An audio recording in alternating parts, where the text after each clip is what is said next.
Okay, now we are going to talk about that topic we mentioned a moment ago with the authorities scouring through surveillance video and the like up in Boston after the bombings. It has reopened the debate, privacy versus safety. And here to debate that, Judge Andrew Napolitano, a Fox News senior judicial analyst, joining us. Judge, good to see you. Good morning, guys. Do we need to worry about encroachment on our privacy as they, just as an aftermath of these bombings in Boston? Yes, we do. We do, because there's a natural inclination on the part of all people when they are afraid to reach for safety rather than liberty.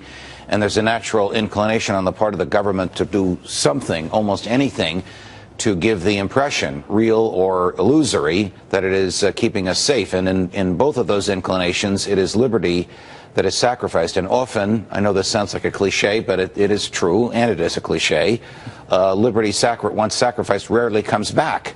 I mean, think of the things that we thought were radical and that we gave up at the time of 9/11.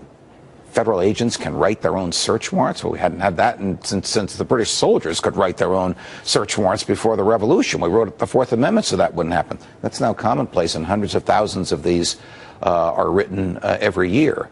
So the government will reach for more power because it wants its job to be easier. It also wants people to be placated. The government is doing something.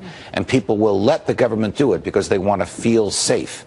But they will forget that when the reason for the desire for safety passes, when the better times come, we will have less freedom if we aren't careful. Let me ask you a modern-day question. In the year where we are right now, in 2013, where is the legal line, to the best that you could describe it, drawn on some of these key issues that people bring up? So tapping the phones certainly would be How about just surveillance cameras in the streets? Surveillance cameras in the streets, you're right. Well, that's another surveillance big one. cameras in the streets pre-9/11 were really unheard of. Now they're extremely commonplace. I live in a very, very small rural town in northwest New Jersey, and that town is filled with surveillance cameras. And I once complained to the police chief, who's a good friend of mine, Mike, what are you turning this town into East Germany for?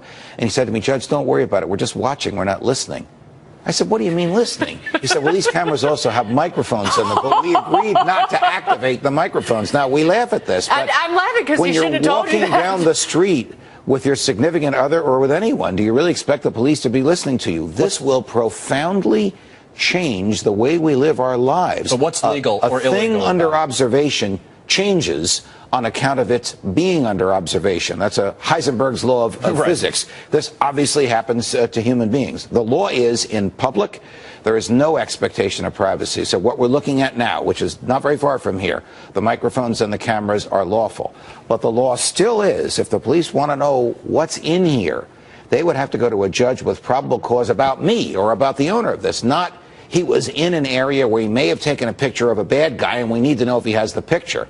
But what crime have I committed? Probable cause of crime to justify a search warrant to extract this from me against my will. That is still the law of the land. The question is, will the courts and the police respect the law of the land, or will they be so terrified of terrorists that they'll disobey the law of the land? And then they, and not the terrorists, will be taking away our freedoms. Do we, because we've given up so much of our freedom in terms of how we behave with electronic devices and what we reveal to the world, whether it's on Facebook, other forms of social media, basically, should the government have the right to look into that information in our private lives? Should we give the government greater leeway because the world has changed that way? I don't think we should. Here's an example. Would it be easier if the police could break down any door they wanted and arrest whoever they wanted and didn't need a search warrant? It would be easier for them, but who would want to live in such a society? In East Germany, it was a crime to fail to report another crime. So if your observation of a crime was on tape, not only would the crime be prosecuted, you'd be prosecuted for failure to report it. Do we really want to live that? Do we really want that big brother society to come here? If we do, we will never know freedom. If we don't, there will always be risks. There are always risks that monsters will be among us. But in return for the risk is personal liberty in a free society. All right. Thank you, Judge. Pleasure. Good to see you. Judge Napolitano. Okay, U-Haul ranked